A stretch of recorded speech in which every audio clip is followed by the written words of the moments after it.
What is up, ladies and gentlemen? Welcome to the Vanguard Project podcast. My name is Austin Jardine. Happy freaking Monday. I hope you all had a great weekend. This past Saturday, my buddy Roger and I competed in another long range varmint match, and I tell you what, those things are a lot of fun. If you haven't, or if maybe you don't know, I love long range shooting. I am by no means a wizard at it. I've got no claim to fame, nothing, anything like that. But I enjoy the fun of shooting long range and the gratification you get of that delayed ring and steel when you shoot something at distance. And these matches are a ton of fun. You know, you've got several different types of shooting long range, right? And these varmint matches are designed to be in my opinion, very fundamentals based, right? Where you're single feed loading your gun, you're shooting. Really, at the end of the day, I think that you're practicing more of these win calls than anything, which is kind of the great equalizer in my opinion, right? Everything else being equal, ammo, skill. At the end of the day, if you can't call win, you're not going to hit a target, right? And so these matches are a lot of fun because they're very slow paced. You get to shit talk with your buds and trash talk and whatever the case may be, give them a hard time, and really focus on those fundamentals and smooth trigger pulls. So I really enjoy it. Roger, shout out to you, man, for getting me plugged into these things because I really enjoy them. But enough chat about that. If you haven't yet, please take a quick second to rate, subscribe, like, whatever the case may be, wherever you're listening to this to the show. You have no idea how much that means to me. It gives me the warm and fuzzies, but also it really does indeed help the show grow. I do most of my marketing through Instagram, right? And when I say marketing, it's literally like I'm following people, staying engaged, posting updates and kind of what life looks like beyond the mic. So as far as like competition shooting, long range, ARs, pistols, whatever the case may be, hunting, I know bear season's coming up, kind of all of these things. That's kind of where I live through to let people know what it is that I'm working on, the community that I'm trying to be in growing and a part of, and what I'm most passionate about. That's kind of where I pour myself into because, as you're aware, I don't do a whole hell of a lot of talking about myself on the show. That's not really my goal. So through Instagrams and kind of the show socials, that's where you see a lot of those things and where that passion comes back into the show. So with that being said, please follow me on the podcast, right, on the show, wherever you're listening, and then also on the Instagrams at the Vanguard Project. I'll link it in the episode description. But that kind of leads me to my next point. This show really does focus on telling people's stories.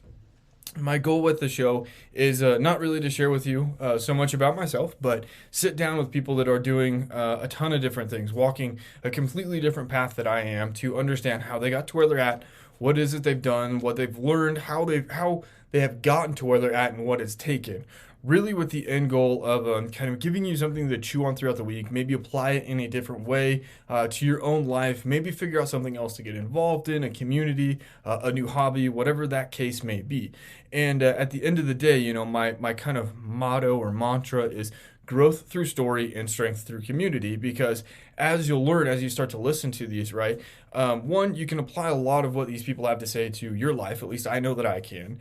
But then also, it's really easy to make friends with a lot of these people, right? The communities that they're a part of are very easy to tap into and join in some way, shape, or form. So with all of that being said, I've been super fortunate to have partnered with a couple different companies to bring the show to you.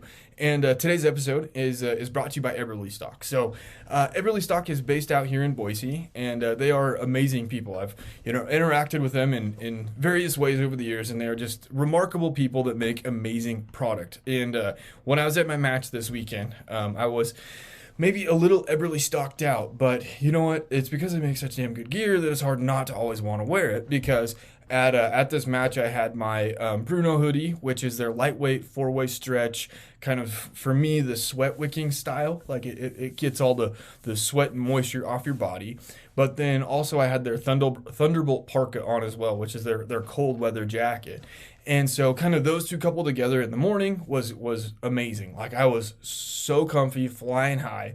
By the time, it started to heat up, took that off, and the Bruno hoodie was great because it keeps a little bit of the dirt and kind of the gravel off of you, or not the gravel, but the concrete while you're shooting, but does give you a little bit of heat and helps kind of wick that moisture off. They've got thumb holes, which is really nice, especially if you're trying to keep the sun off the back of your hands, maybe fishing, for instance, or trying to stuff your hands in gloves too and get that full protection. But then I had my half track, which is kind of the name of the game for me in matches anymore. I've tried a ton of different packs trying to figure out what I like for honestly any type of match that I'm shooting. And the half track seems to be it. It's got an internal divider that's adjustable, or kind of you can take it in or out, up or down. And it's great because you can divide, all of your ammo, snacks, water, ballistics gathering information. So whether that's a Kestrel or magneto speed, whatever you use for your dope or your data, and this thing is just great. It's got a couple different pockets for water. I use it for actually my magneto speed, snacks. So yeah, they're great. They've got several different styles and color options, right? Or color options. I think they've got it in black, tan, maybe. I would have to double check. I can't remember off the. I have a black one. I had originally bought it for my wife and stole it back because I liked it so much. Don't tell her. But yeah, be sure to give their website or check their website out, eberlestock.com. If you need anything, give them a call at their retail store. They, like I said, are all awesome people. Let them know the Vanguard podcast sent you. Call Tucker and be like, yo, Tuck, I learned about this half track and I need one. And he'll get you all squared away and maybe get you a parka or whatever the case may be as well. But I'm going to stop talking. I am finishing this up just a few minutes before date night. So I'm going to get this taken care of and published before I get in trouble. So you all have a great week. We're going to roll an awesome episode and we'll catch you next Monday. Thanks, everybody.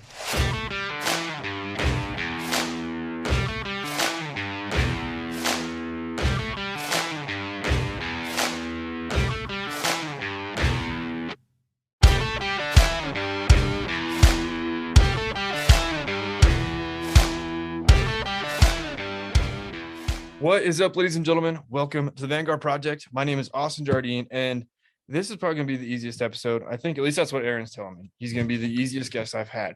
And I'm excited. I've got my coffee. We're recording. I think we're just going to do this thing live. We're going to hit it. We're going to press publish because we're publishing or we're recording on a Sunday, and we're going to run it. So Aaron, dude, I'm excited. I think you're the first PJ I've ever sat down and talked to. So I'm excited kind of to get to know you and your story.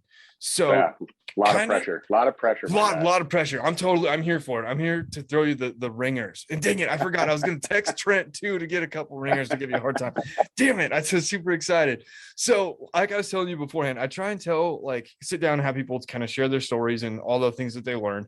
And I imagine people listening have probably listened to your podcast because you're one of the fancy faces of One's Ready. Do you mind introducing yourself a little bit, and then I'll maybe interrupt and get to know you a little bit? Yeah, easy. So, man, my name's Aaron Love. I grew up in Northeast Ohio. You know, the picture that everybody gets mad at, like, I can't believe how privileged this kid was. That was me when I was growing up, straight up. Devout Roman Catholic mom and dad. I'm the oldest of six. Grew up in, a suburb of Akron, Ohio. So, the only thing people know about Akron, Ohio is that's where LeBron James of the Goodyear Blimp are from. So I lived maybe, 10 minutes outside of Akron, a small town called Barberton. Yeah. And had an awesome, stable home life. My dad was a firefighter. My mom was a stay-at-home mom. We went to the public school, Barberton High School. I was a graduate of Barberton High School as an 18-year-old. And then like a whole bunch of Northeast Ohio dudes, I didn't really have a real plan. I tried college out. I went to Ohio State for a little bit, didn't do well because I was on a drinking team that had a water polo problem. That's not real conducive to, studying and staying in school. So that pretty much fizzled itself out pretty quickly. And I found myself back in Akron and just working. I met some good friends, and I was living with a lifelong friend of mine now that, he and I were working, just bouncing and bar backing and, kind of bouncing around Northeast Ohio, trying to find something to do. And poof, Tuesday, September 11th happened. And I went to the recruiter essentially that next day. So dating myself a little bit, but I think I was in the DEP program less than 3 weeks later. I actually tried, story old as time. I tried to go to the Marines to talk to the Marines, and there was nobody in the office. I tried to go to the Army, and there was one guy was in the office, and he told me straight up, he's like, well, I'm not going to give you a special forces slot. I might give you a Ranger slot if you score high enough on the ASVAB. But by the looks of you right now, like, I don't want to waste my time. Like, that's literally like, you're like, wow, okay. I was like, okay, fair enough. Like, got it, man. Like, he knows better than I do. He knew what a Ranger looked like. I didn't. I'd never seen one. So I was like, okay, cool, fair enough. And the Air Force office was open. So I walked into the Air Force recruiter's office, and I told him, I was like, hey, I'm a lifelong swimmer. I like to do hard stuff. I'm gonna enlist somewhere. You're the only one that's open, and I want to try out for some different jobs. So he gave me the trifold pamphlet that we all laugh at, because we can all picture it in our heads because they used the same pamphlet for like 20 years. But it was the PJ pamphlet, and he was like, yeah, if your dad's a fireman. He actually knew my dad in town. He was like, I know your Yeah. dad's a fireman. I know, you grew up in the firehouse and stuff. Well, the Air Force has people that just go rescue people. And I was like, I'm in. And he was like, well, I mean, you have to take a fitness, test. And like, this thing's really hard, right? And I was like, no, I got it. I was like, I know what the fitness test is. Like, I looked at the pamphlet. I was like, I can do all that right now. And he was like, well, like, I don't think you can. Okay, cool. He's like, what about Friday? And he said it almost flippantly. And I was like, yeah, done. So I went Friday, and I took the pass test. That's now called the IFT, but I took the pass test and I passed it. And he was like, I got to be honest with you, this isn't supposed to go like this. He's like, I've had people that come in and, they can't swim. They try to do one underwater and they just fail, Yeah. or they can't even swim 500. I was like, well, I've been a swimmer my whole life. I looked at it and I was like, I've been an athlete. I played basketball and baseball and football growing up, and then I swam year round for, 5 or 6 years. So I was like, it's not really that hard, man. And then that's it. Like, that was the game. I was in depth for probably, 2 months. There was no development. There was no program. I checked in with my recruiter, once or twice. I continued to work. And then I was on a bus on New Year's Day down to Lackland Air Force Base. That's and fast. So, yeah, it was the time, right? Like, it was September 11th. It was 2001. Like, we were going to Afghanistan in the early parts of 2002. And that's where I found myself. I went to INDOC in 2002, after basic training in the Air Force. But I've told the story a million times before. I have no problem telling it now. Failed miserably. I was just emotionally immature. I had some injuries that rolled me back. I was really far on one team. It was a 10-week course back then. I was, 6 or 7 weeks in, through Hell Night, through all the bad stuff. And I just rolled the living shit out of my ankle and just couldn't come back. I was like, I can't stay on this team. So I got med rolled back to the second team. And by then I'd been there for, I don't know, 6 months or 7 months, just getting beaten to death, every day. Finally had there's an instructor. There's always instructors that you don't like. I had an instructor that I didn't like. He and I got into it, and I lost it on the pool deck and was totally just angry, and, looked right at him and was like, hey, if this is what being a PJ is about, I'm over it. I'm done. Maybe this isn't for me. So, I found myself leaving Lackland and, being, just completely defeated, the worst possible way. And then, I went on, and the Air Force put me in another job, and I moved to DC, and that was great. Awesome job, awesome people. I still have lifelong friends from it, but I knew that I wanted to do something else. I knew that I came in to be a PJ. And I've said this a couple times, and it's not to disparage anything about the military. I have 3 little brothers in the military. Like, there's 4 boys. I'm the oldest of 6, right? There's 4 boys. All 4 of us are in the military. All 4 of us are active duty. We love the military. We are a military family. So, I say this at face value, but if it wasn't for being a PJ, I wouldn't be in the military at all. Really? Like, that's how much I connect with being a PJ and with the mission set and these things that I do that, that I absolutely love. I feel lucky every single day to be able to do these things, to be able to help the guys out, to be able to do these missions, both for, personal reasons, because it feels good, but for that, as cheesy as it sounds, but for those bigger reasons, right? Like, I really do feel like I am part of something bigger than myself when I get to say I'm a PJ, and I get to say it every single day. Yeah, you have to earn it every day, but it's just a weird thing where, I look back, I'm over 20 years now. So, more, I think I graduated in 2008. So I've been a PJ for, 14 years, I think, something weird, but I've been in the military for just over 20. But, looking back at that time, just sometimes I'm just in awe that I actually get to be a PJ. Like, I get to do these things that I do. It's not that I have to, it's I get to every day. But yeah, so that's sort of sped through a lot of the PJ stuff there and deployments and stuff, and we can talk on that all you want. But that was kind of like my pipeline journey. It was weird. I was a little bit older. I didn't get in until I was 22. Sure. I was in the DEP program when I was 21, and then I turned 22 at INDOC. Actually, terrible place to have a birthday, by the way. Absolutely awful. I can imagine. Oh, dude, it was awful. I still remember that as one of the worst days of my life Do you in the remember military. it, or have you been told about it? There's a Oh difference. no, I remember it because I was in training and it was like on a Tuesday. I'd have to look at the calendar and see what day it was. But basically somebody found out that it was my birthday and let it slip, and the instructors figured it out. And then I was just absolutely destroyed every day. It was like, oh, is everybody smoked? Okay, well, this is going to be over when Aaron does his 22 extra squats. Aaron, you get to do, like, every single thing was dependent upon me doing 22 extra. So, and that was the first time that I was the biggest asshole on the team. It would not be the last time.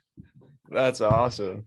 That's funny. So you did cover a lot of ground. I'm taking notes. So if you don't mind, I'm going to go back and kind of poke on a couple different things. And again, kind of what I'm hoping is, I know some of it's in the past, but just kind of asking questions to hopefully help guys out that are like, maybe want to be like you, or kind of stuck to based off of what you've learned. So Sure. when you were, you said that you went into college and you're like, bro, this isn't for me. I'm on a drinking team with a water polo problem.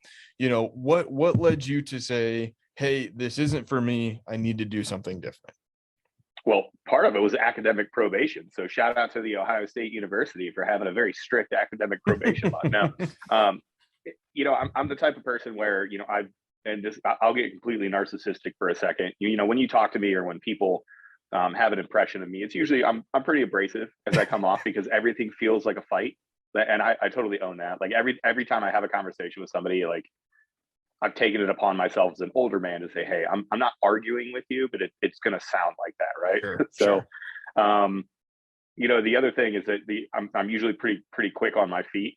If I don't feel like I'm challenged and I don't feel like I'm actually like giving input and getting correct output grades to me, I don't care. I still don't have a 4-year college degree for that reason, because I think that there's other ways for you to engage in the academic space as opposed to taking a cookie cutter list of prerequisites for college. You know what I mean? And that's what I was doing. I got out of high school where they were like, hey, get good grades. It wasn't hard for me to keep like a 3.75 GPA. I literally did not try.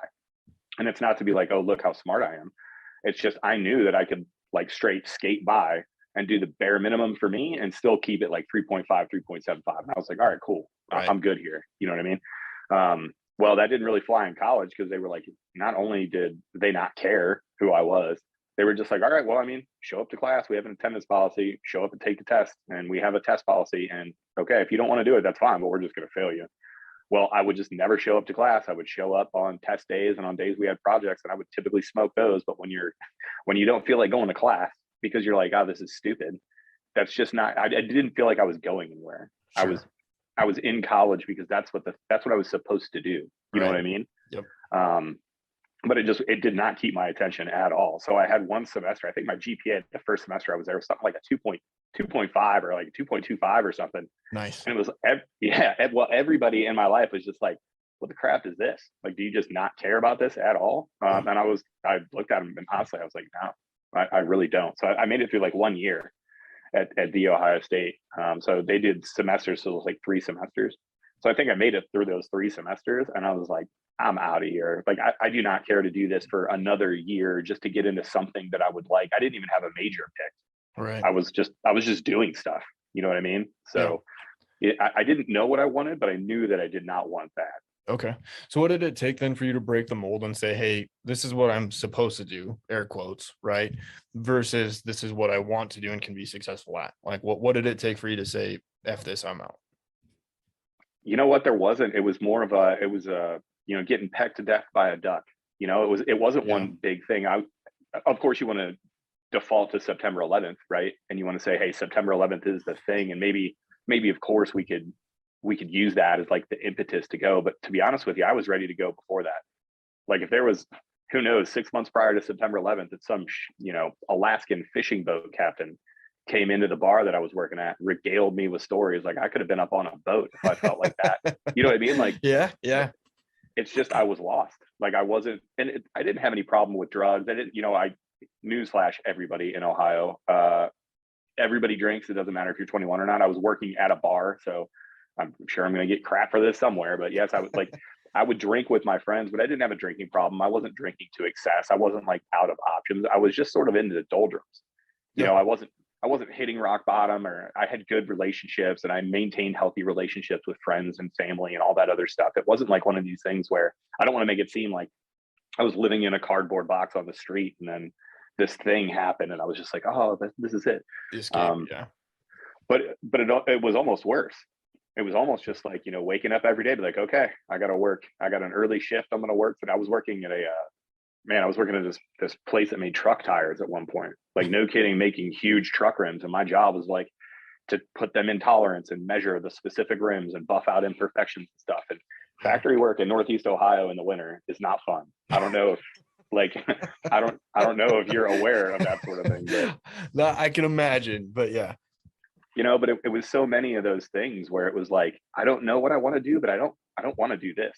Right. I don't want to be working, an 8-hour swing shift just to get off in time to catch a 3-hour nap to go be at happy hour at the bar I'm bartending at. Like, that wasn't what I thought I was going to do. Right. When I was a young kid. So it wasn't like there was one thing that happened. And, of course, we can default to September 11th for this one, but it was more like, okay, I know I don't want to do this. I know that this can't be it for me. There's got to be something else. And then that something else just sort of presented itself.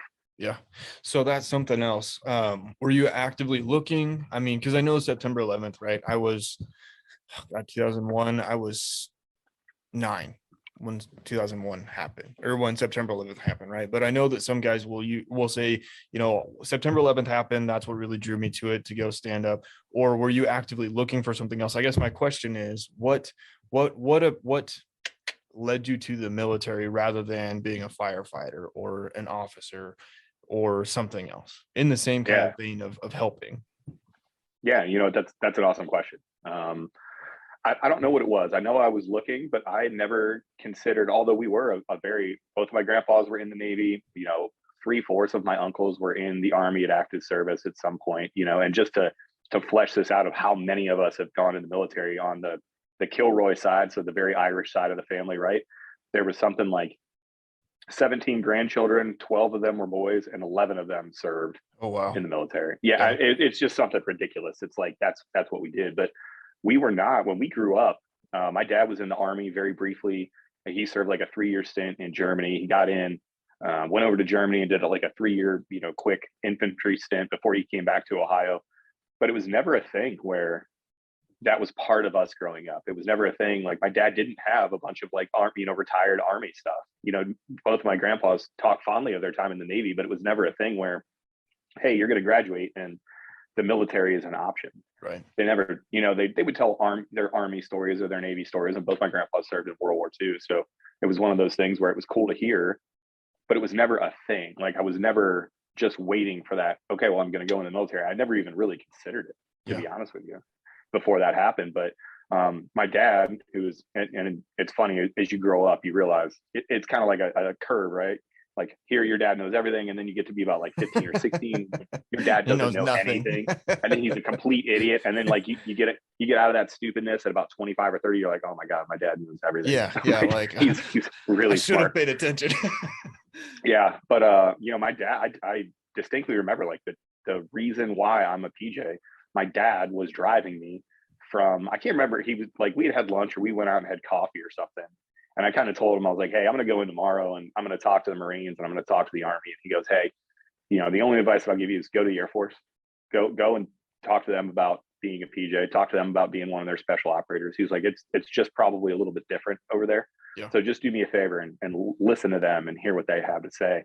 And that was really the reason why. And I just kind of told my dad, and it's I don't think we invented the quote, but we say it quite often amongst our circle of brothers, like our family, is that every generation owes something to America, right? Yeah. My dad was a firefighter for 30 years. He gave his life in service of the greater good, if you want to say it like that, or the larger community or the larger tribe. And every generation owns that. And I remember distinctly, looking at my dad go, hey, if this is what our generation owes, then I'm the oldest one. Like, I don't think my brother Brian was probably like 19, but he was going to auto diesel college at the time. So he wasn't planning on going in right then, but I was like, hey, if this is what I need to do for our generation, I guess I'm in. Yeah. And it just sort of all came together. That's interesting. So is that a sense of like loyalty to the country and your family that drives that, or is it just kind of a heritage driven thing? Well, I think it's a little bit of both, to Mhm. be honest with you. Like we've taken that on as a point of pride now, right? Like I've got two warrant officer brothers that fly 60s Yeah. in the Army, and then my littlest brother Kyle he's an E8 in the Army as well. And we've all been in like it's ridiculous our combined service time. So that's a thing for pride for us. Um, but really, it was born out of just that tribalism of Northeast Ohio. Like that's just who we were. Yeah. You know what I mean? Like that's you. We woke up in the morning. It's going to be cold. Sometimes you got to shovel snow. You get your lunch pail. You go to work, and you don't complain. Like Yeah. that's what Northeast Ohio is. And our family was kind of the prototypical Northeast Ohio family. You know, you went to church on Sundays. You did your thing. You like we would wake up and there were like 7 walkways when it snowed out. We had to go shovel Yeah. because my dad had lived on the same block. We lived in my dad's house, right? The Oh house that my yeah. dad grew up in. We grew up in that house as well. Um, so like we've lived in that same house. My parents still live in that house. So the Love family has lived in that house for something like 100 years now, or something ridiculous, right? But that's what it is. Nothing is given in Northeast Ohio. Everything is earned. And we Yeah. took that stuff very seriously. So it wasn't like people look back and almost lionize those times. Like, look at all these brave guys going off to war. It really wasn't about that. Everybody that I shipped with was like, no, sorry, this is the thing. Like Yeah. you don't get to do that. We have a vote in this thing, and this is how I can affect the process. So we're gonna go affect that process. Yeah. That's awesome. So one of my favorite questions, kind of and I'll ask it probably a couple times, but before we segue into, kind of what you're doing now and what a PJ is, leading up to the point that you talk to the recruiter and get into the depth kind of process, right? What is maybe one thing that you wish you would have known or could have benefited from or would like to share with kids that are maybe kind of in your same shoes that you didn't know back then? Well, we'll start out like I didn't know anything. I get like I didn't have Reddit, I didn't have YouTube, I didn't have One's Ready. Shout out onesready.com. Get I it? didn't have these people that were doing like, SOCOM athlete, 18 alpha, how to be a PG. I didn't have people that were like, no kidding, like we will sit you down and we will tell you everything about the job down to individual training events that people have problems with. Yeah. I had no clue. Like the fact that and it's not to pat myself on the back, like I put myself in that category as an overarching, tip of the hat to the enterprise. The fact that this information is out there is amazing, right? And there are some very smart people, Trey Free that we've had on the podcast a couple times. He runs our tier 1 selection. And he had a great quote. He was like, we want it to be like the NFL combine. The Yeah. NFL combine is not a secret.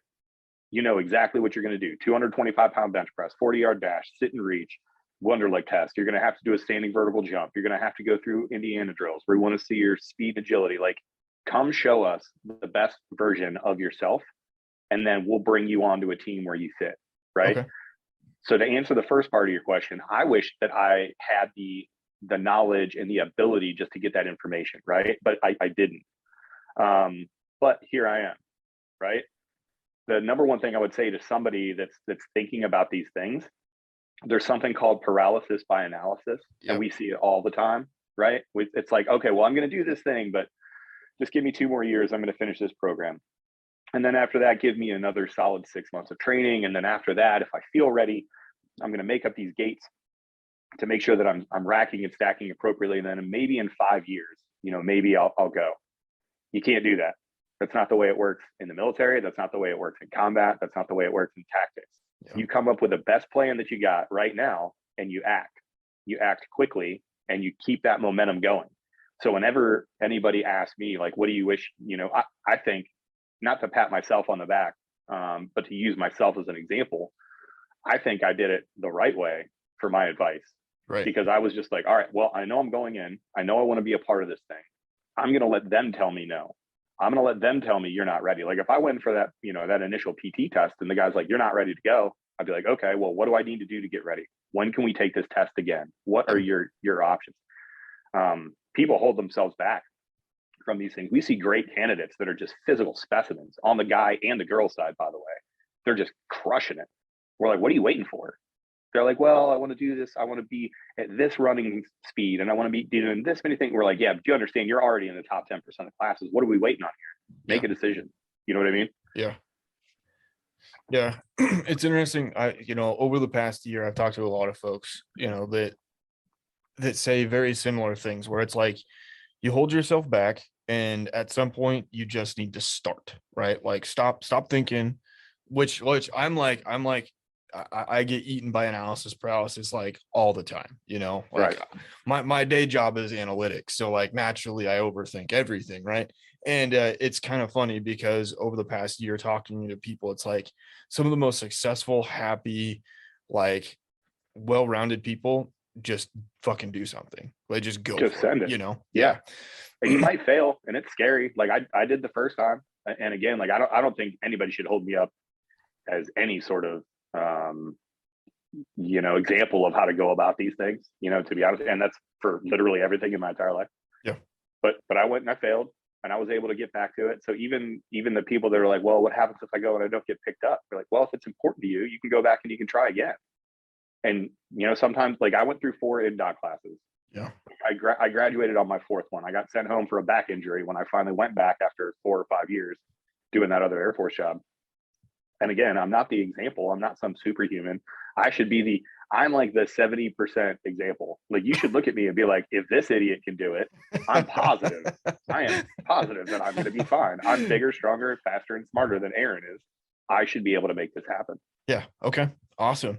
So moving into the kind of the Air Force or the PJ realm, right? I know that you guys have got ones ready, which we'll talk about, I think, in a little bit, but I'm not really familiar with what all a PJ does. Do you mind summarizing it a little bit for the rest of the conversation?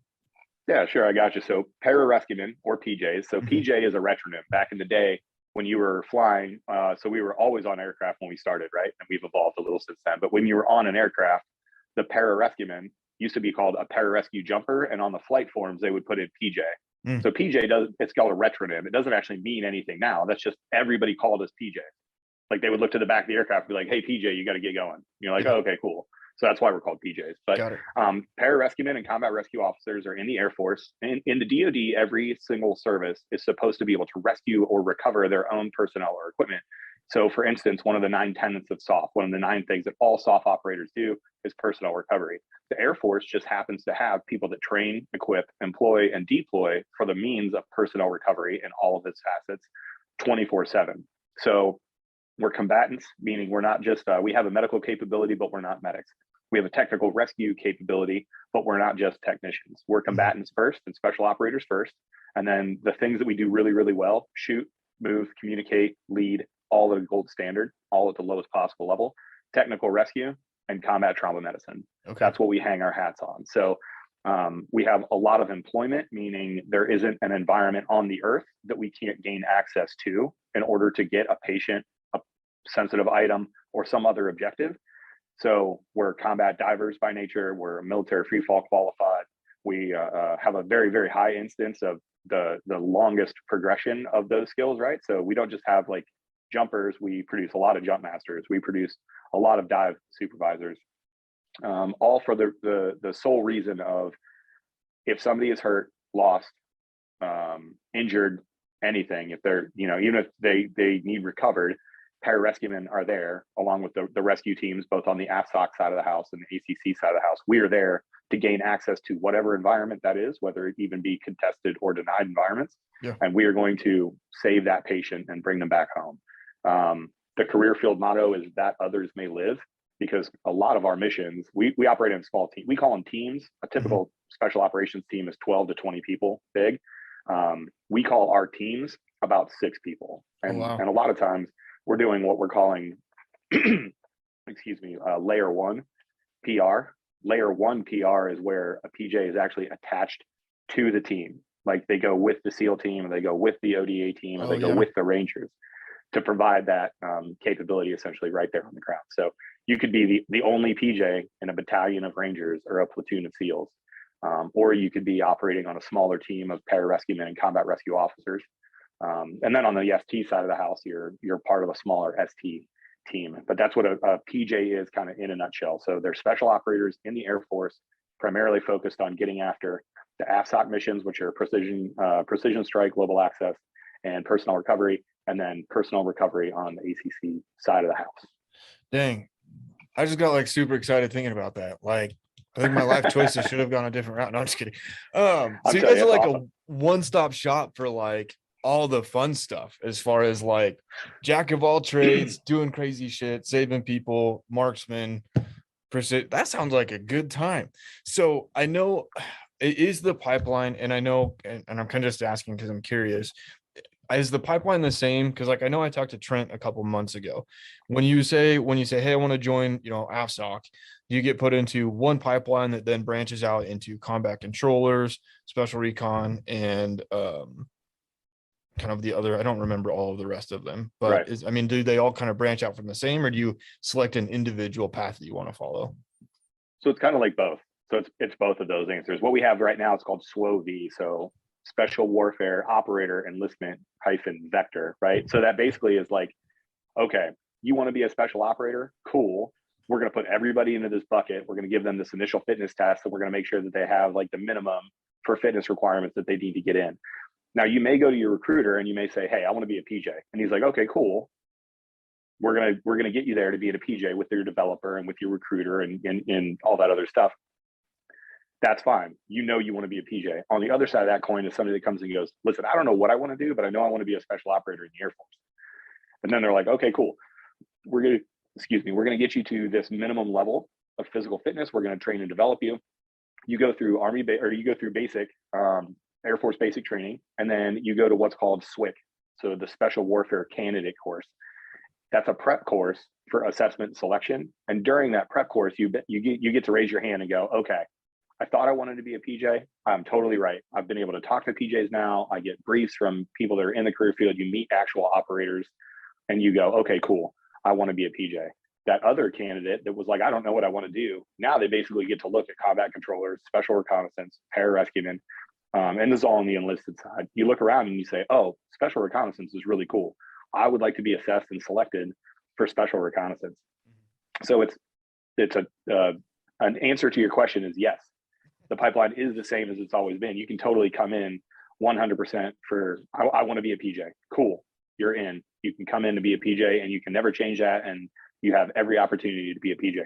Or you can come in and you can say, I don't know what I want to do. I want to be a special operator of some sort in the Air Force, but I don't know if I want to be a TAC-P or a combat controller or a special reconnaissance guy or a PJ. And they're like, okay, cool. Well, you're going to go into this SWOV program. We're going to look at your attributes and skills and give you the information. And then when it comes time for assessment selection, you can tell us what you want to be graded against. Okay. So it sounds like a lot of kind of the preparatory work or the prep work needed for kind of the special operations world in the Air Force. It revolves around a lot around fitness, but kind of I've looked at, when I was in high school and college, I looked at all the branches under the sun, moon, and stars, everything you could do. But I know the Air Force is very dedicated on kind of the intelligence side of it too, right? What do candidates need to be aware of as far as education, kind of knowledge, skill set there beyond just being physically capable, if anything at all? Yeah, we always say that physical capability gives you bandwidth. That's all. If an event is taking you to your red line, like if this is the event and you're at your red line and you can't keep up with me and I'm not really that stressed about it, who's going to make better decisions, you or me? Right. Probably me, because I'm not as stressed as you are. Right.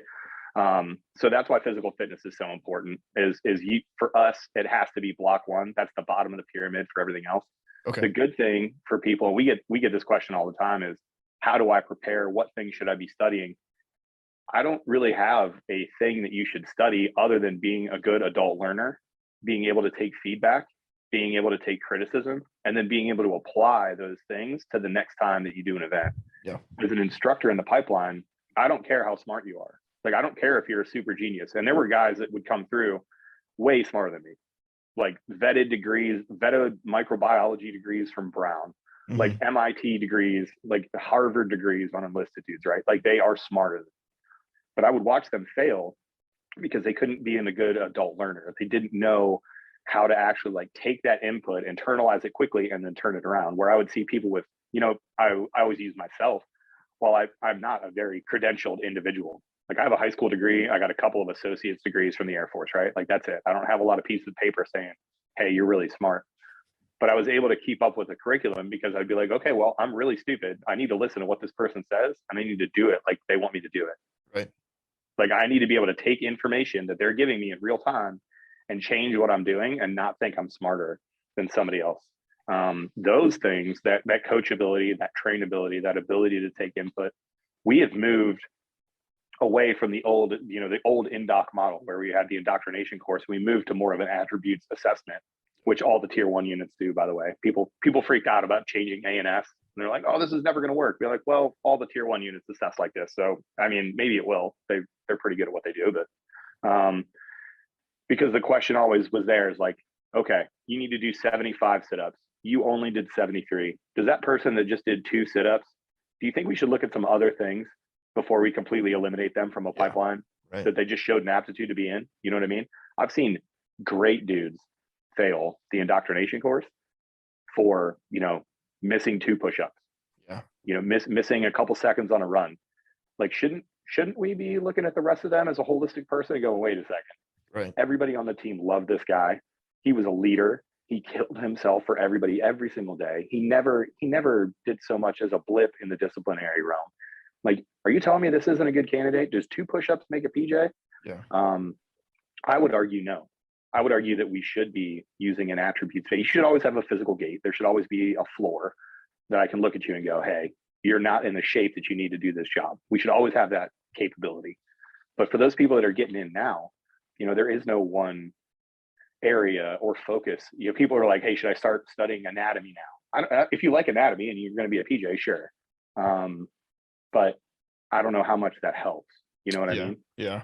It kind of goes back to what you were saying earlier about people, the analysis paralysis, right? You can't set too many gates for yourself, but also to the point of, I guess, valuing yourself. It's not necessarily a number.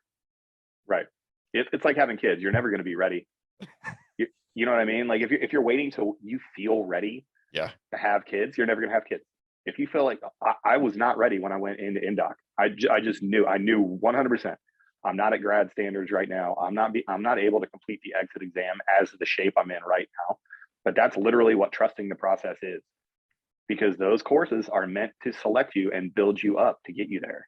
And I just accepted that fact on face value going in. I was like, listen, I'm not at grad standards right now, but they're going to get me there. I'm going to do what they tell me to. I'm going to trust the process and I'm going to try. And hopefully I'll get there. And lo and behold, it worked. Yeah. Okay. So I don't have any real military experience, right? I was not in the military or law enforcement. So I really don't have a good grasp of what kind of roles feel like and kind of the validation you get. You say that you feel like you've got a really good sense of kind of camaraderie or kind of purpose. Do you mind talking about what that looks like and feels like for you being a PJ? Oh man, that's a super loaded question. You did know, and it's perfect though. I'm excited about it because, excuse me, because it talks about the culture and it talks about, the reason why I say like, if it wasn't for being a PJ, I don't know if I'd be in the military. Yeah, man. This is the one time when that statement might not be 100% true. And it's because of the culture. So adversity breeds closeness, right? Like people that you go through hard times with, you're inherently closer. Imagine having the same group of people together, the same faces, the same small focus group, and every day is the worst day of your life for like 2 years. Every single day of the pipeline, you're being evaluated, you're a hair's breadth away from failing. There's any number of other life stressors that you have to worry about. Your family is going through huge changes. You're not home a whole lot.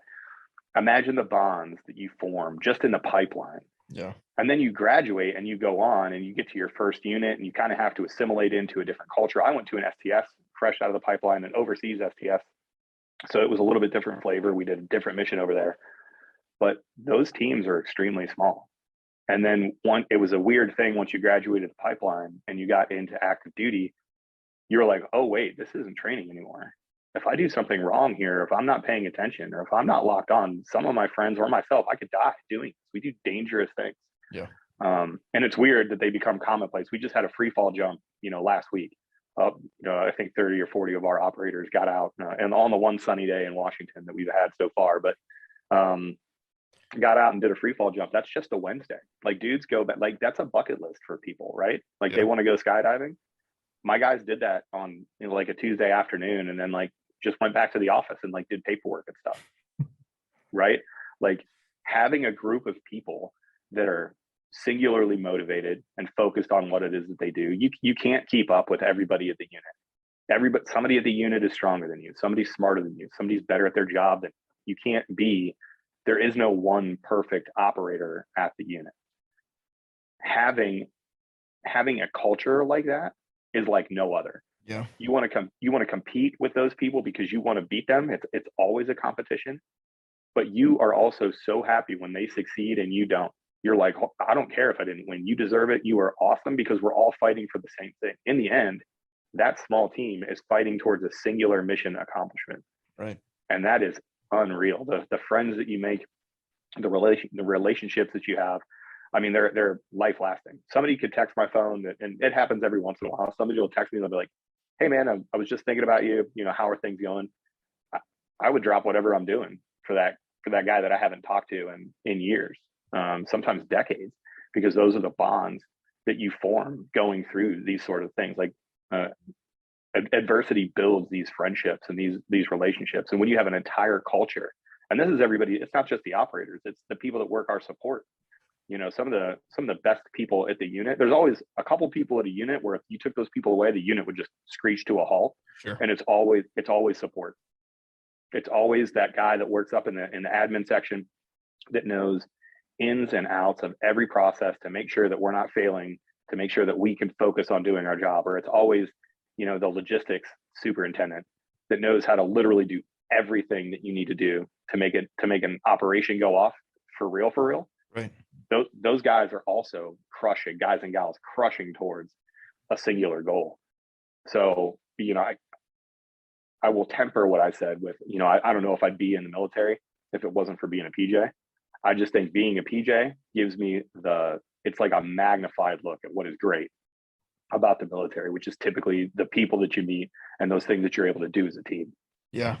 That sounds like a lot of fun. Like I said, you know, I never served. So it's just, I was never in the military and I was never in law enforcement. Right. So it's always fun to kind of talk to people that lived in those high stress situations and have that type of camaraderie. Right. Cause like I've had teams at work, but it's the stress that I have is different. Right. Like it is not life or death. Regardless, I leave work, might have had a bad email, whatever the fucking case may be. Right.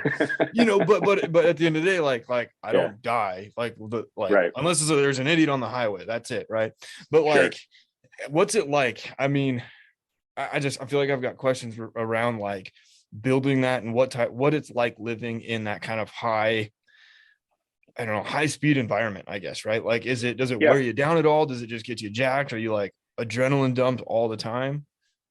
So it's awesome and it's terrible at the same time, right? So like it teaches you to be very even keel. Like the example that I used about, you know, the guys just going out and jumping out of a plane, you know, military free fall with all of their equipment on, and then just going back and doing their office paperwork. Like the most insane things to us become pretty commonplace, right? Yeah. So you can't get like amped up all the time for every single thing, and you can't get too low either. Unfortunately, on the flip side of that coin is like, you know, there are a bunch of our friends that are unfortunately no longer here due to combat or training accidents or, you know, other life things that got in the way. Right. You can't get too low on those things either, because the work that you have to do, like you're allowed to go and you're allowed to be sad and you're allowed to mourn your friends, but that mourning it's got an end to it because we have another job that we have to do. And I remember I was deployed in 2010 to Helmand, so southern Afghanistan, in the Bastion. We had a really, really tough rescue. I had a young guy that had to make a really, really hard choice on target, right? And you could tell that he was struggling with it. And we came back and I was like, hey, I'm going to give you 12 hours. You're going to come off the alert cycle because you need to process this event. But when you wake up tomorrow, man, like it's time to put the gloves back on and we got to go back to work. Yeah. And he was like, okay. You know, I say those two stories to kind of tell you, like, when you have a high performing team like that, you can feel it and you understand that this guy is looking out for me. This guy cares about me and he wants me to do well, and everybody is doing each other's work for them. That's the easiest way to tell on any team, right? Like one of our colloquialisms is like, hey, when training is over, it's team gear first, personal gear second, and then you tidy up your paperwork and your admin. That's when you get to go home. When you watch a high performing team get done with a training event, especially like water events, they seem cool, like water jumps. It's like, oh, we're going to jump in the water. Dude, those are the worst, because you have boats that you got to clean. You've got chutes that you got to hang up. Everything is wet. You have to rinse everything off if you're jumping in salt water. You have to do all these processes to make sure that all of your gear and equipment is clean. It takes forever. But when you look at a team that gets done with that event and people are doing their own stuff first, they're like getting their team gear squared away, and then they come over, they start grabbing your team gear because you're not done. Man, you don't see that anywhere else. And if you look at like the business area and like high performing sports, if you look at Phil Jackson, writing his books on like the Taoism of leadership, and Simon Sinek, Find Your Why, and all these other business, but Legacy, the All Blacks book. You look at all those things, and they're trying to capture what we inherently have. So to work for an organization like that, it no kidding, it makes you want to be a better human. Yeah. Like you're like, hey, I can't be late to this training event. I can't say that I'm going to do something and not follow up on it, because the culture does not accept it. Does that type of camaraderie and kind of team ownership, because to me it seems like an ownership of task completion, right? As a unit, does that grow organically, or are you guys kind of taught and trained up in doing that? So again, it's both. Yeah. Sometimes you really do just catch lightning in a bottle, and I've had a couple assignments, luckily for me, that it just happened. Yeah. After the initial kind of like storming area where everybody's trying to figure out, hey, what is this thing? I've seen it where with very little guidance, it just sort of, people coalesced, they got right into their lane, and they just started crushing it. But on the flip side, we take, especially for, senior leaders, of myself and Trent and Peaches, we're at the top, that we're them, we're not us. When the guys bitch in the team room about they don't understand what we need and these guys have forgotten, I'm who they're talking about, right? Like, I'm not the guy in the team room. I'm the guy in the other office at this point, right? I take it on myself to do a lot of studies into those things, and a lot of reading, and a lot of trying to open up my aperture to figure out how I can be the most flexible leader that I can. And then every once in a while, you kind of just, hey, have you heard about this book? Hey, have you heard about this concept? And we do try to develop our leaders. We call it professional development. We have a standardized schedule for it. But every once in a while, like, sometimes the best instances of that are when dudes and guys and gals, or whatever non-gender specific term I'm supposed to use for everybody, but when everybody gets on the same page, sometimes it just happens. And it happens because you're like, I know what right looks like. That's what right looks like. We're going to do that. And everybody is just like, yep. But it does take some work on the back end, because there have been some cultures that I've worked at that are just sick. Yeah. And you're like, dang it, I got to figure out how to, is it one personality? Is it a single like underpinning? There's an undercurrent of mistrust here. Like, what are we trying to fix here? And in that case, you have to be a little bit more deliberate about it. Okay.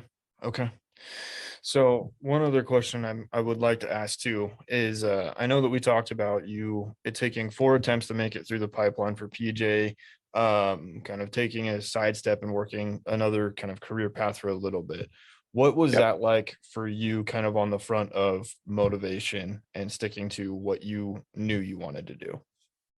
Yeah, I actually just threw myself into the other job. I was like, initially in that first year, if you could go back and interview, a young precocious Aaron Love at that point, I was just like, okay, yeah, I tried this thing, and it turns out it didn't work for me. So I'm not going to be that guy that constantly talks about my pipeline stories, or constantly talks about stuff that I did or whatever, because it's just not appropriate. Like, grownups don't do that, right? Like, they don't live in the past the entire time.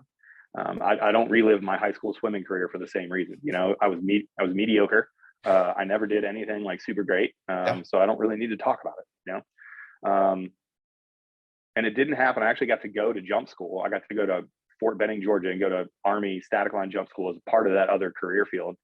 And I distinctly remember, upon graduating that, my daughter was like 3 weeks old at the time. Like, I had my daughter and immediately went TDY to jump school. No big deal. That's how you keep a family. But I distinctly coming home, and this was like 3 years after I'd gotten out of Indoc, and I got home and I picked my daughter Anna up, and I was just like, yeah, this is always what I want to do. I don't want to be the guy that's not going out of the plane.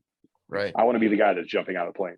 So that kind of, I remember that as a crystallizing moment of being, really motivated to go back. And that's when I made my decision. Like, I'm going to cross train. I'm going to put this package in.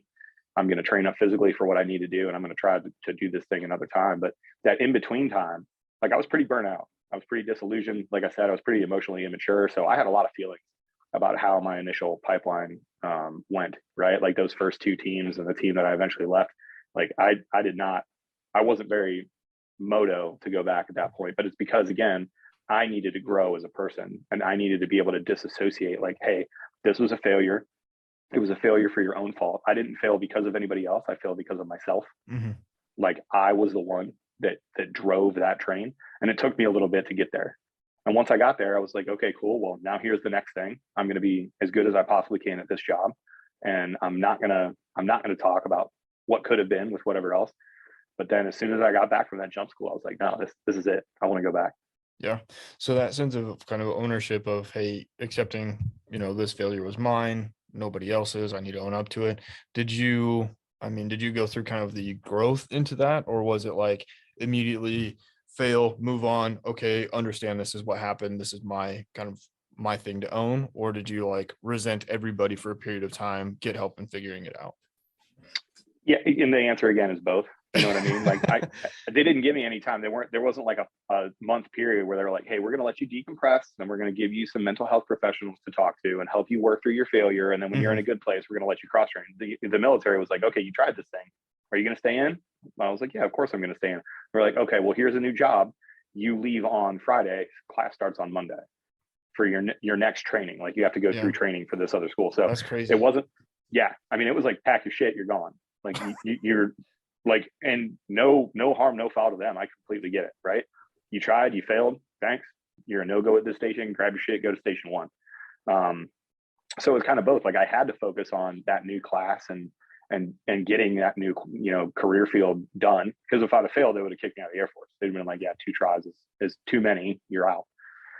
But it took me a long time. And it took me a long time to kind of get to where I could admit, like, hey, here's the truth of the matter. Here's what happened. Here's how you led. Here's how your own actions led there. And eventually I was okay with it, right? Because time heals all things. I just needed some more time to get there. Yeah. Dang, that's kind of a blessing in disguise, right? Pack your shit and go. Like, yep. That's better than being like, all right, you're going to sit here for a week while we decide what we're going to do with you. No. Right? Yeah. Hey, you're a failure. Yeah. You're a failure at the station. You didn't live up to the standard. The standards aren't moving. So you need to get your stuff and get out of here. I'm like, all right, cool. Yeah. Easy to understand. Okay. So on the family front, if I can ask, how do you, I know that it's hard managing family, right? So my wife works in law enforcement. We have a weird schedule, right? Our schedules are like literally opposite. She works weekend nights. I've got a 9 to 5. We see each other a couple nights, if we're lucky, a week. How did you kind of balance family life throughout your time? Man, it's work. Nothing is ever going to get done magically. Like, you're never just going to have a relationship that you're just like, oh, everything is sunshine and daisies. Like, you're going to hate each other some days. Mm-hmm. Some days you don't want to talk to each other. Some days you get home and there's dishes in the sink and you're like, what have you been doing all day? And she's like, well, the kids have been puking all day. I haven't been able to get a second to myself. I can't even go to the bathroom without one of them wanting to be in my space. And now I didn't feel like it. And you're going to be mad at her and she's going to be mad at you. And unless you really work on it, you're going to fail.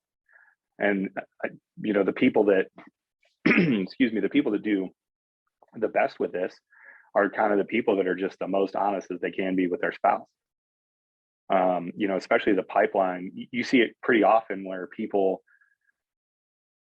go through a portion of their pipeline, or they even get to their first duty station and they meet somebody kind of outside the circles and they start bringing them in, and those people are immediately just shocked. They're like, what are you doing? You guys just go deploy and get shot at and get in firefights and jump out of planes, and this is just normal? And then you guys just come home and you just have cookouts on the weekend? Like, it's a shocking thing for them to get. When you add that layer of relationship, there's so much more communication that needs to happen. You need to find out, what is your preferred love language? For as silly as it sounds, like, how am I going to give acts of service to my partner if I'm gone? Like, if I'm on the road, how do I do that? Okay, well, I know that I can Uber Eats her some food. She's going to be, working at home for today.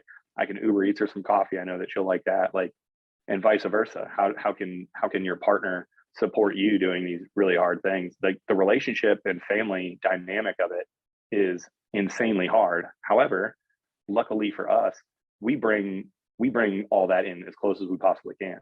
Like, it's very commonplace for spouses to be able to like bring their kids into the gym, because we typically have really nice unit gyms. Yeah. And up here in Washington, it's no different. I think we have like a $2.5 million facility or something, but it rocks. It's amazing. So anyway, A&S 5 times a year, feel free. You can have a gym like me too.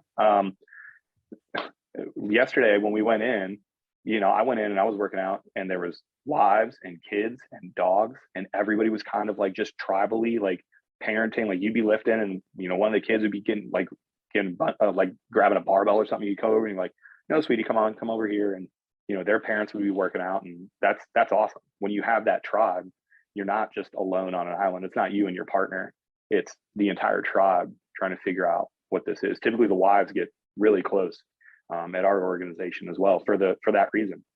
Your husband, if your husbands are on the same team and they're gone at the same time, like, you naturally gravitate towards one another. Be like, well, the guys are gone for another 3 weeks. Do you want to just get together and have coffee and have a play date? Like, that actually helps for interpersonal relationships too. But I'd say the number one thing is, relationships are work. Yeah. Like, you have to work at them. You have to work at them every single day. And when you stop working at them, you end up living your life in these parallel lines, and you never kind of like meet back together. That's just going to end poorly. Yeah. It takes a village.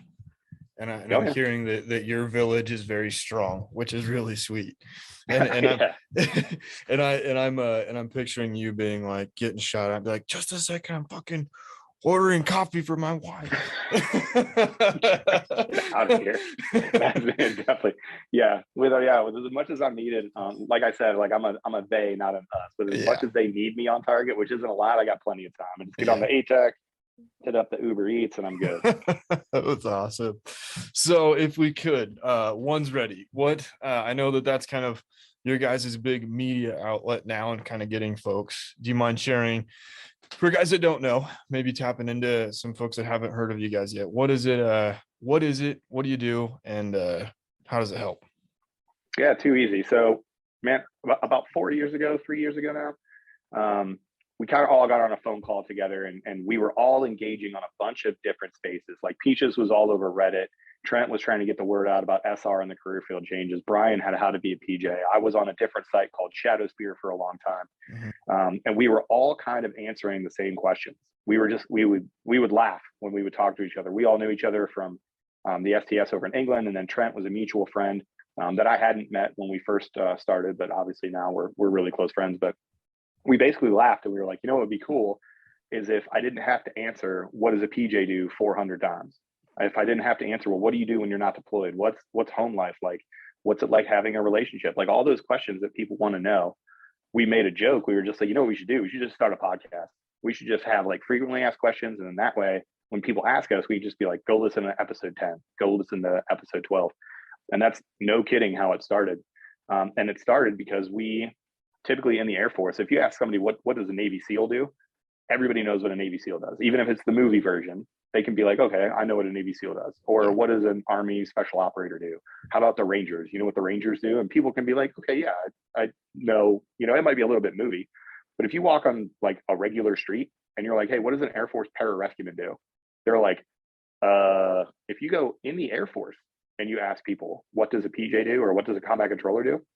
Half the time they don't know. Right. And it's because we've taken the silent professional thing so seriously that there's not a lot of books, there's not a lot of people out there talking about it, there's not a lot of people that are getting that information out. So it kind of, One's Ready just evolved into this thing where it was, hey, we want to get these things out there. Like, maybe you are like me, maybe you are one of those people that doesn't know what you want to do. You want to do something bigger than yourself. You want to do something hard. You want to challenge yourself. You want to be a special operator, but you just don't know which branch.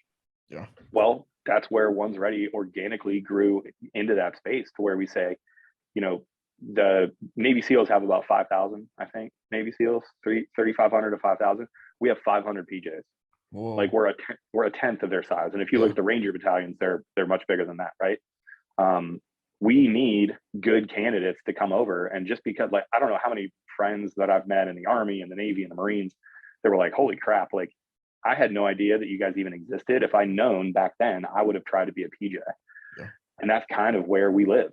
We want to get the most accurate information out there, dispel as many rumors as possible, right away, like get rid of that misinformation about what the Air Force is and what the Air Force isn't, what you're going to do, what the battle rhythm's like, what certifications you're going to get. That's always important to people. They're like, am I going to be able to do this? Am I going to be able to be a PA? Can I be an air traffic controller? Can I do this cyber warfare gig? We're like, well, yeah, if you want to come be an operator with us first, we have those pathways, but it's mostly information sharing, to be quite honest with you. It's just having a group of people that you can DM us and we can just go, they can say, hey, my recruiter said this. And we can go, well, I don't know if that's 100% true. How about talking to this recruiter? They're a friend of ours. They handle special operations candidates and they can give you the questions that you need. That's really what we envision ourselves to be, is just a clearinghouse for everybody that might want to go into Air Force Special Warfare. Yeah. I've got the resource for you. You can talk to a PJ, you can talk to a controller, you can talk to a special reconnaissance man. You can talk to people that directly affect the pipeline and make these changes that everybody is tracking, so intimately. So that's kind of where Once Ready started, and now we're just kind of here. We're happy to be, recording content and putting content out there and having our friends on. Like, we get to have our friends on and talk war stories, which is great. And then, we've been lucky enough as well to have really heroes of the career fields on, and just to get their story out there is amazing. We had Rob Gutierrez, Goot, Chief Master Sergeant Gutierrez, he's down in San Antonio now, but he won the Air Force Cross, basically for getting shot and refusing to not die for the next 15 hours while he saved his ODA team's life. I have personal friends that have done some of the most heroic things on the face of the planet, and we just don't talk about it. Yeah. So that's kind of the other side of it, is we want to get that Air Force story out there, as lame and as recruitery as that sounds. Like, those are our friends. We want to have our friends on and talk about the good things that these guys have done, because it's amazing. And it's just indicative of what we are in the career field and in Air Force Special Operations. Yeah. Yeah. It's interesting because, like, I've used stories, so part of like the podcast that I started, right, is growth through story, strength through community. That's kind of like the tagline that I put together, because like I feel like stories in general, right, sometimes obviously hard to share, but I think they help the legacy of some folks, and then also kind of help people move forward. So it's like sharing, despite the silent professional thing, right? I think that sometimes to continue the legacy and continue the generation and growth of, whether that's PJs or combat controllers or the special recon guys, right? It's like you almost have to share some of those so that people even know what the hell it's about, right? Because otherwise, how do you know, right? Like, you're walking in blind, basically. Yeah, and you know what it's a weird corollary to make, right? But we have a lot of team shirts. Like, you have a lot, like everywhere you go, like, there's a jump master shirt. Like, every school you go to, it's like, been there, done that, got the shirt, right? Yeah. And then, on your teams, everybody makes their own team shirts. It's got their own imagery. Maybe it's got a statement, like a motto that their team has. Some of it's funny, some of it's supermoto, whatever. Well, for a long time in my career, you would not catch me dead in a team shirt anywhere other than like the space at the section where I'm supposed to wear it. Like, you wear your team shirt into the gym because that's your PT gear. Okay, cool. But you would never catch me at a bar. You would never catch me out anywhere, right? I had a mentor of mine that was like, okay, yeah, but what if you wore that team shirt out and somebody came up to you because they saw that iconography or the vision of your shirt, and they were curious. They were like, hey, is that an angel? Are you a PJ? Oh, that's cool. He was like, what if you got to talk about all of these great things because of that team shirt? And I was like, all right, man, maybe I've been wrong for 10 years. But it goes to your point, right? Like, people aren't going to know what a PJ is unless there are some PJs that are willing to talk about what a PJ is. And we kind of just took that entire thing to heart for One's Ready, and like, we don't ever talk about OPSEC. We don't ever do it to aggrandize ourselves. I talk about, my personal experience. I very rarely talk about, for a number of different reasons, but mostly because it's not about me. It's about the career field. It's about getting the best people possible into the career fields, because we have a very high need. We need technically proficient, tactically smart, hard to kill people in our Air Force Special Operations, because we have such a righteous mission. Yeah. Yeah. That's awesome, man. So I know that we've glazed over, I can only imagine, just an insane amount of things. Is there anything that you were like, man, I never get asked this, or this is something that I wish I'd have learned or known throughout any of this conversation in kind of your life, that you're like, I want people to know this?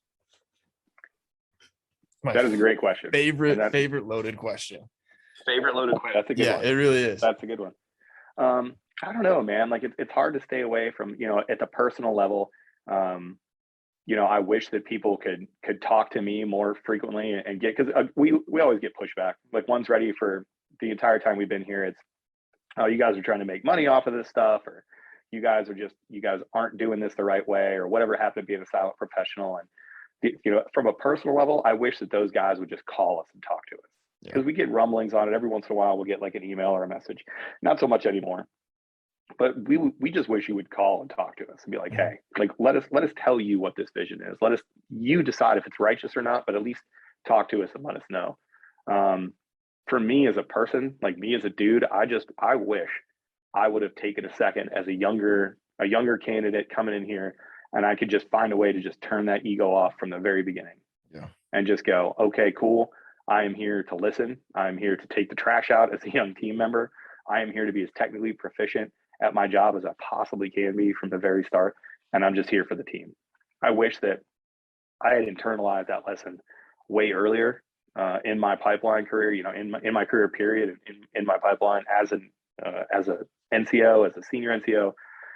I wish that I had those rebasing moments to really get me to refocus on that, because all of the problems that anybody in the pipeline is going to have, I can guarantee you can probably nail it down to ego in one form or fashion.